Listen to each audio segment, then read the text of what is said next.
will be the shape and future of a new world order, because at the end of the day, it's the challenges that need to be answered, and climate challenges, I think one can safely say, is one that knows no boundaries. It most certainly doesn't go according to GDPs and developed and developing status. It impacts every country, and which is why we need answers together.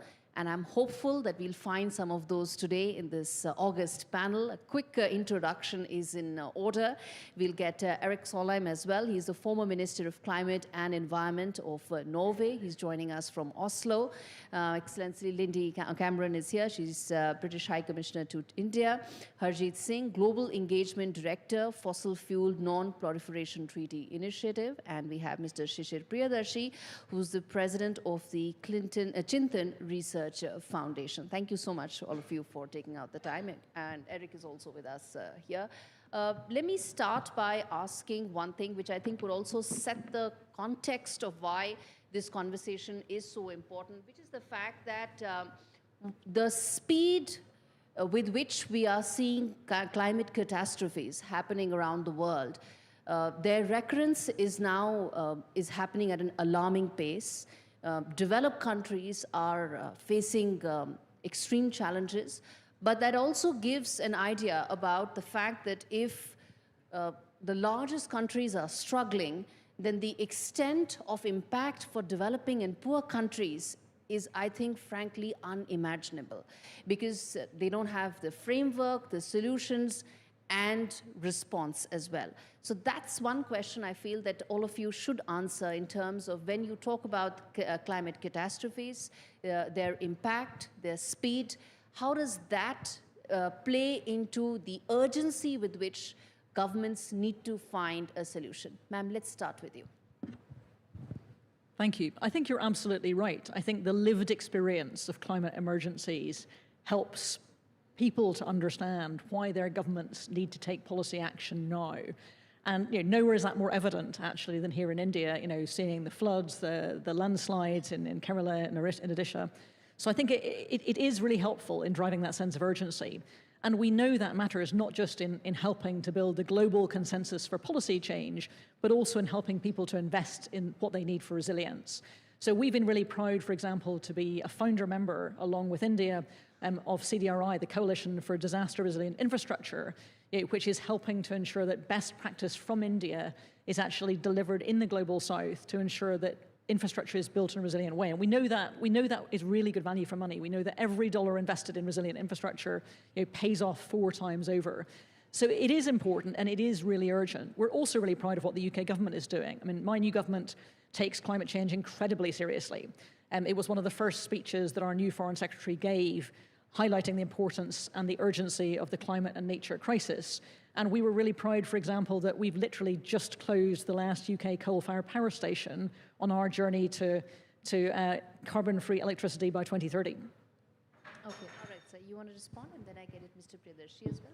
Yeah, I totally agree with the High Commissioner that this series of disasters that we have seen, which are not only affecting developing countries, but also developed countries, are serving as a wake-up call, and many countries are stepping up. But I also see a risk, and I must highlight here, that as rich countries are going to get more and more affected by climate change, which they did not imagine just a couple of years ago, they were thinking that only developing countries... This is something that only happens to other parts of the exactly. world. It ain't happening here. And most vulnerable countries who are going to be struggling with impacts, who also have very less capacity to deal with it, they did not really invested enough domestically in preparing for resilience. We have seen in Germany, we have seen in the UK, in the US.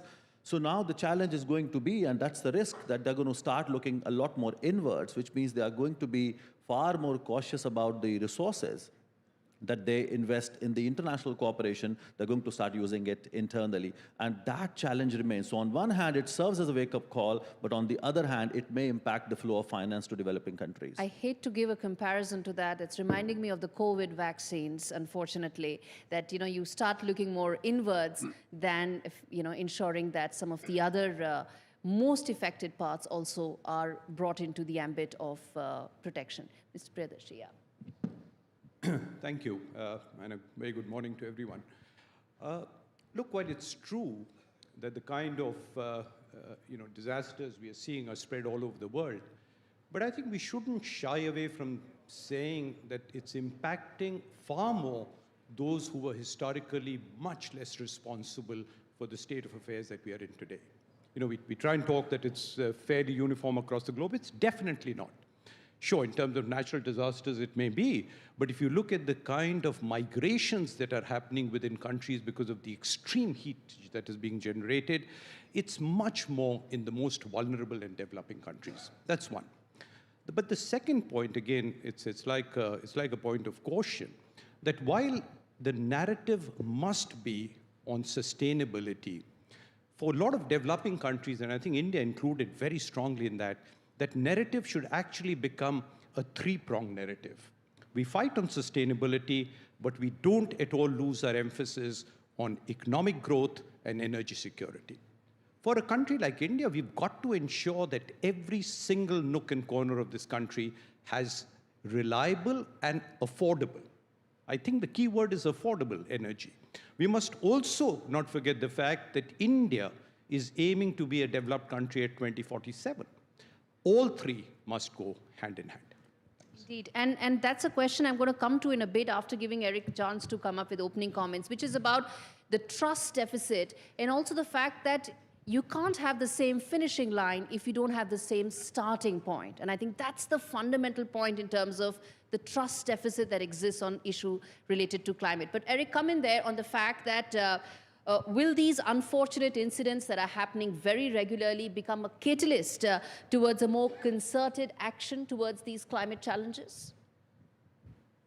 I agree to what everyone else in the panel said about the seriousness of the climate crisis, and I also for sure agree that we should not blame India or the developing world.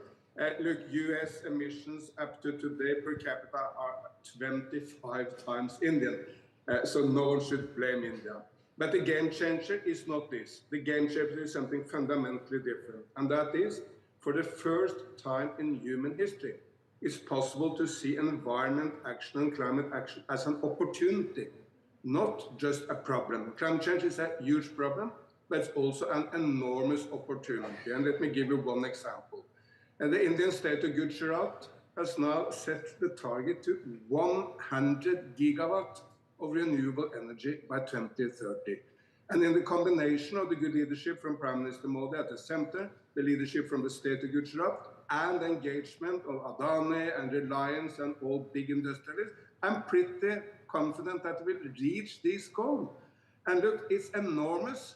That is, for instance, 20 times the entire energy grid of Nigeria, which is the biggest nation in Africa. If Gujarat reaches this aim, it will put Gujarat, only the state of Gujarat, not India, but the state of Gujarat will then be the 8th biggest nation in the world when it comes to renewables. So this is big, big, big. And it's an opportunity for prosperity, for jobs, for income, for driving the state towards development. So Gujarat is not seeing climate change just as a problem, but as an enormous opportunity. And the same spirit is there with Prime Minister Modi, and is there in many other states of India, like Tamil Nadu, or with the new leadership of Andhra Pradesh, and I can mention a lot more. And the old days where the discussion was, do we want to take care of Mother Earth, or do we want to develop? That's gone.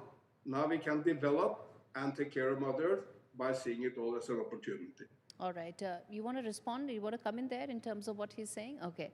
Then let me come to the other bit, which I think is fundamental to being able to solve the climate puzzle, so to say, which is around the trust deficit, where I say that developing countries, say historical polluters, now want everybody to have the same finishing line when we didn't start at the same time. We can't be paying for sins of developed countries. That's essentially the crux of the argument, and that's where it boils down to. Ma'am, I want you to respond to how do you bridge that trust deficit before making any meaningful progress?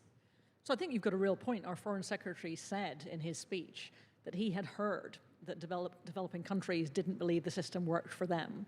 And it's really important we recognize that, but it's also important to recognize we all live on the same planet. So ultimately we do all live in the same world, And it's therefore important that both countries like the UK commit to the ambitious goals we've committed to, for example, net zero by 2050, decarbonise electricity by 2030.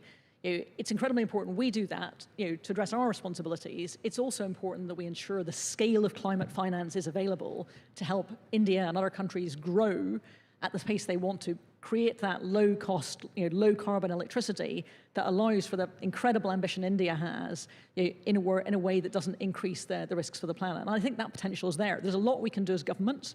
We're committed to MDB reform, for example, to making sure there is more affordable finance. We're also committed to making sure that the City of London, as a centre for global finance, helps to unlock the potential of the private sector for this.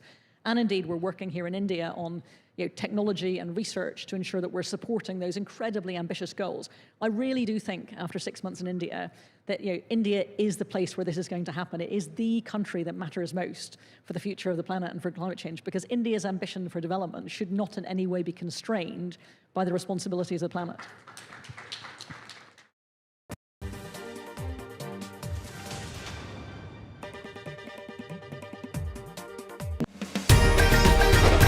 Make this Diwali royal with Royal Sweets. Enjoy authentic traditional sweets with your family. Order online at royalsweets.co.uk. Step into your future with learning that can take you anywhere. This part is really important on the side. Your pen, right? Thank you, Your Honor. The case is very, very simple. The Open University. The future is open. I'm so grateful. Without your help, we couldn't have got through the past year. So it's important to say a proper thank you. It happened so fast. We thought he had a bug, but it was meningitis. He was critically ill, fading fast, and we faced a daunting 3-hour journey to reach specialist help. But your critical care children's ambulance got him there safely. His mum and dad stayed with him every day, and your accommodation kept them together. You helped them through the worst of times. It's a miracle, but he survived, thanks to our amazing NHS and life-saving support from NHS charities. And that's why I'm writing a forever thank you into my will. Search Forever Thank You to find out how to write a gift into your will to an NHS charity to help them support the NHS to do more for patients, staff and communities for years to come. It's great to be helping out before my first grandchild arrives. Which reminds me. Welcome to British Seniors, the UK's #1 rated provider of over 50s life insurance. We're proud to offer our seniors lifetime guarantee. With 100% of claims having been paid, we guarantee your premiums will never go up and that you'll speak to one of our specialists in the UK. Plus, when you sign up, you'll receive a £135 gift card. Be proud to protect your loved ones with British Seniors. To get a free quote today, call our UK team or visit britishseniors.co.uk. You could lock in a fixed energy deal now and take the power back. Switch and save at uswitch.com. As a dad, I know life's unpredictable. It's all fun and games until it's not. That's why I'm not putting things off anymore. I'm protecting the life we've built by calling Smart Insurance. Just like families, not all life insurance is the same. That's why we offer the Smart Family Guarantee. We guarantee a straightforward application process, award-winning service you can trust, and cover from day one. Plus, you get your choice of a £125 gift card. To get a free quote today, call our specialist UK team or visit smartinsurance.co.uk.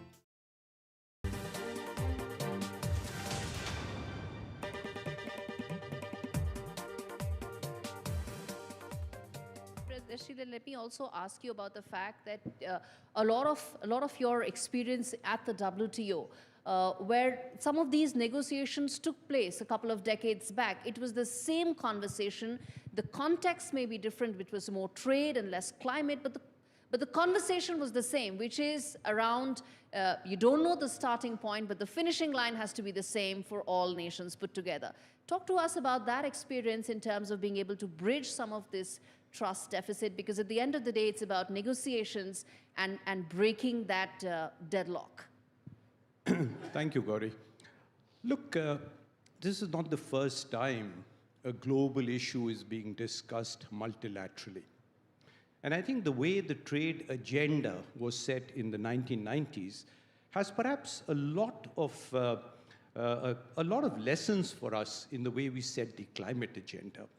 You know, one of the biggest reasons that the trade agenda, and by the setting up of the WTO in 1995, led to a huge trade deficit was for two reasons. One is because developing countries en masse were promised huge amount of gains if they simply opened up their markets. This was the byline. Lower your tariffs and, you know, heavens are going to open up. But the second was, very often, and this happened for the first 10 years in WTO, others kept telling you what you need to do. We know what's best for you. You follow this path. And I think that resulted in a huge deficit of trust. And I think that is something we must avoid when we are setting the climate agenda. Let me just quote two things. One, let me quote what David Cameron said yesterday. He said very clearly, two wrongs don't make a right. I totally agree. But that is subject to a wrong being done by me and a wrong being done by you. What about two wrongs being done by the same side? And that is something I think we absolutely need to avoid when we are setting the climate agenda. And trust me, the developing countries are doing far more. I quote India. India is committed to $2.5 trillion of investment between 2015 and 2030. That's huge. It probably was absolutely unthinkable many years ago. But yes, we do need to be met halfway. And the reason, Gauri, is, and I probably often would give this example in WTO, and with the permission, give it here. We are prepared to drive down the highway towards zero emission. Absolutely with you. But we are going to do it at our speed. You do not tell us the speed at which we drive down that highway, and you don't tell us these are your restricted number of pit stops that you can do. We will get there, exactly. The starting point is there, and the goal we will reach. But yes, give us the flexibility because of very, very different conditions and support. But I'm certain if you look at the path in the last 15 years, it's towards much more trust. So I hope that that deficit will soon be a thing of the forgotten past. Thank you. Great. Eric, let me also then ask you on this fact. We mentioned about developed countries, the fact that they're still looking at ways of revisiting some of the older mechanisms in terms of fossil fuel for powering the energy needs at a time when there is global conversation around pressurizing or asking developing nations to do their bit. Come in on that. We've mentioned some of those factors here. Absolutely, but the change on climate will not come from the multilateral system. And as you said in the conversation with Kishore Mahbubani earlier today, the United Nations is so weak and basically nothing of substance is happening in the climate talks. What will change is the action which particularly developing nations are taking for their own interest. Look, China is now 60% of all green developments on planet Earth. Solar, wind, hydropower, electric cars, electric batteries, high-speed rail, metro, whatever you can mention, tree planting, China is 60% of the global development, one nation alone. Move on to Indonesia. Indonesia has brought deforestation down to zero in the second biggest rainforest nation in the world. Fantastic development. And then, which is the topic of today, I was in Ahmedabad very recently with Prime Minister Modi and listened to his speech. He spoke for 1 hour. He only spoke about the opportunities for India in the green transformation, how India can capture jobs and prosperity by going green. Look, if India replaces oil and gas with solar and wind, the sun is Indian, the wind is Indian, well, it saves money. It saves money which can be used for education and health. And today, solar and wind energy is cheaper than fossil fuels. In the past, of course, if you wanted to go renewable, it was a cost because coal was much cheaper. But that was the past. Now, solar and wind is the cheapest energy. You save money if you turn to the renewables. And that's why India and China and Indonesia and Brazil and so many other developing nations are now in the lead. 10 years ago, if anyone asked me, where should you go to see climate action, I would say, please go to Brussels, please go to Berlin, and to Paris. If you ask the same question today, I would say, please go to Beijing, please go to Delhi, and please go to Jakarta. And by the way, this is also why this agreement now between India and China is so important, because these are the two drivers of climate action and environment actions in the world. They can work more closely together, trade and create jobs by mutual investment. Absolutely. That will be a major driver of the green transformation. Absolutely. So when you talk about climate action plan, we are here in New Delhi, and that could be the starter. Then the question that comes is Global South essentially going to provide those solutions? Eric mentioned solar, and that is not just the cheapest, safest, and most easily replicable model of being able to provide basic energy needs. The larger question is Global South essentially going to lead the way for finding climate solutions? Is that now going to be the fact that has to drive global negotiations? There's COP around the corner that's going to happen next month in Baku. Is it time to let Global South do that bit now? So I have to say, I think India is going to lead the world in this. I think India has the scale, the innovation, the technology, but also the need. You know, that aspiration to get to developed India by 2047 requires that real level of ambition to match that pace and scale. But also India has the ability then to create a generation of low-cost technology, which actually very few other countries have got the ability to do, and then to export that technology for the benefit of countries in the global south. So I am looking forward to decades of Indian leadership in this space, which I think is incredibly exciting and something we're really proud to be working on. We're proud to be a founder member again of the International Solar Alliance, which I think is a fantastic opportunity to drive the ability to take solar to scale at low cost in a way that has massive opportunity for other countries. And I think part of it is just it's a different challenge. Decarbonizing your economy is one thing, but actually working out how you get low cost, low carbon growth is a different and in many ways more exciting opportunity. So I think there's an opportunity there not just for governments, but also for the private sector. This is an area where I expect to see not only private flows, but also, frankly, private profits as a result of them, and that's a really good thing. In fact, and that brings me to the part which is around technology. I don't consider myself to be someone who understands cutting-edge technology, but from a layman point of view, and I speak for most people here in the audience, barring my boss, of course, which is that technology could find solutions that could really break this puzzle about climate funding. Because, you know, if you look at the numbers in terms of funding, last year's climate finance, the number was about 100 billion, about 110 billion dollars. Hurricane Helen alone, the damage is 160 billion. So you cannot solve this by just garnering more funding. It's not going to come. Technology needs to find those solutions for us. How do you go about addressing that, and how do you break that aspect? Most of the technology is already there when we talk about solar and wind, and that's what Eric was also underlining. So we don't have to invest a lot in now finding new technologies. Yes, in certain cases, like steel industry and cement and aluminum, exactly, yeah. hydrogen, that's where you need it. Yeah. That's where it's at a nascent stage, and battery storage, there are areas where we have to invest. But I think we can massively scale up the current technology. So I would argue that we need more finance right now for the existing technology, and also ensure that that production is happening locally, and that's where the role of WTO and trade comes in. That should not become a barrier. Why only India and China who should lead? I would say production should happen in Kenya's and Malawis and Nepal's of the world as well. Come in on that in terms of both the technology aspect and the fact that some of what we already have can be replicated with India leading the way.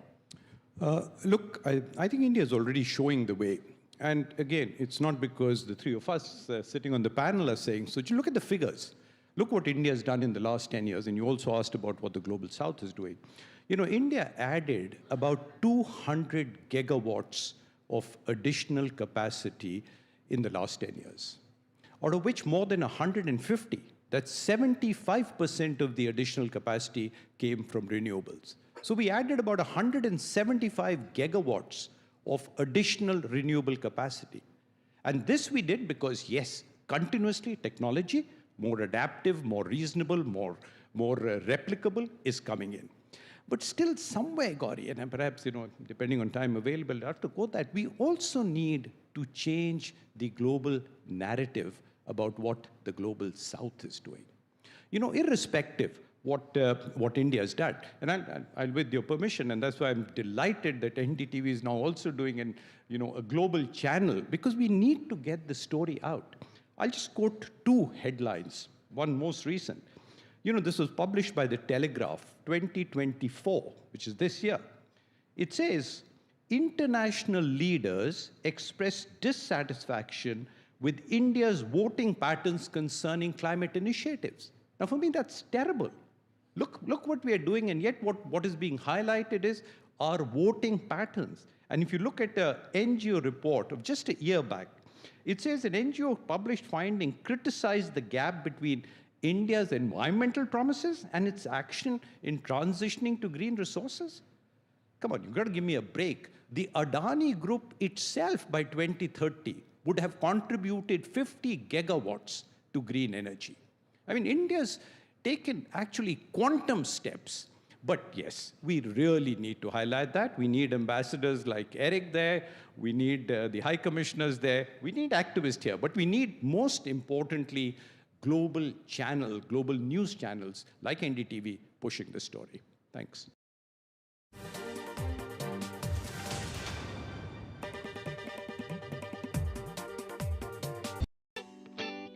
When you're setting up a new nest, starting your own flock, or they just keep on growing. Get the flexibility you need with VeryPay. Pay now, pay later, or pay over 3 months and pay no interest. We'll even send you helpful payment reminders. Shop the online store for fashion, home and more. VeryPay. Ways to pay that work your way. Sadly, animal cruelty has reached an appalling high. It's the worst animal rescue emergency in our recent history, and we urgently need your help. The RSPCA is the only charity in England and Wales dedicated to animals of every kind. Without us, those facing serious abuse and neglect would simply not be saved. Like you, we can't bear to think of them suffering. That's why, despite the high numbers, we must reach them before it's too late. If you can help us carry on this vital work with a monthly gift, please call or text the number on screen now. Anything you can give would help so much. It'll help us answer more calls. It'll help us rescue more animals in danger and help provide them with the urgent medical treatment, food and loving care they need.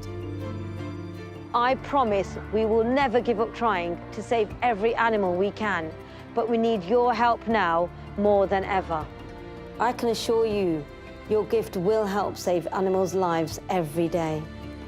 Please call 0800 234 6025, text SAVE to 78866, or visit our website to start your monthly donation today. Thank you. Some people think life slows down in your 50s, but I've got a few rounds left to go. And I don't want my lot to have to worry about funeral costs. Let them spend their money on nicer things. So I decided to learn more about over 50s life insurance from Cover Today. Cover Today are the only over 50s life insurer with no waiting period, unlike other insurers who could make you wait up to 2 years for full cover. With Cover Today, you're fully covered from day one, and you're covered for the whole of your life. Plus, unlike other things in life, the price never goes up. Go online or talk to their friendly UK team in just one phone call. Cover Today are the only over 50s life insurer with no waiting period and no annoying trips to the doctors either. Plus, you get your choice of a £125 gift card. Now I'm with Cover Today, I can get on with something much more interesting. To find out more about Cover Today, call our friendly UK team on 0800 380 0060 or visit covertoday.co.uk.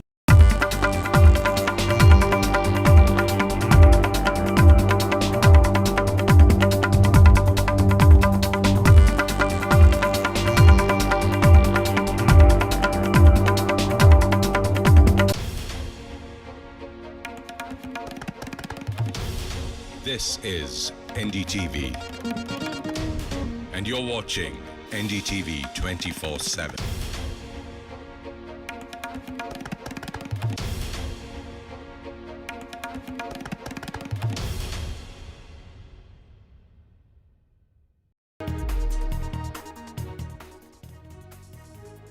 Envoy called back from Canada speaks exclusively to NDTV. Trudeau politically close to Khalistanis. Many in Trudeau government are anti-India. This is what Sanjay Kumar Verma has told NDTV in an exclusive interview, also saying that Khalistani extremism and terrorism originates from Canada. NDTV is super exclusive there. An envoy called back from Canada speaks to NDTV, says India's name is being maligned without any probe and that Khalistanis are trying to lure Indian students in Canada. Over 70 flights of various Indian airlines received bomb threats in the latest batch of hoax calls. This just days after Aviation Minister had announced that government is planning to bring in a law to put hoax callers in no-flyers list. As Odisha and Bengal brace for cyclone Dana, satellite images show the cyclone is moving closer to coast. The cyclone is expected to make a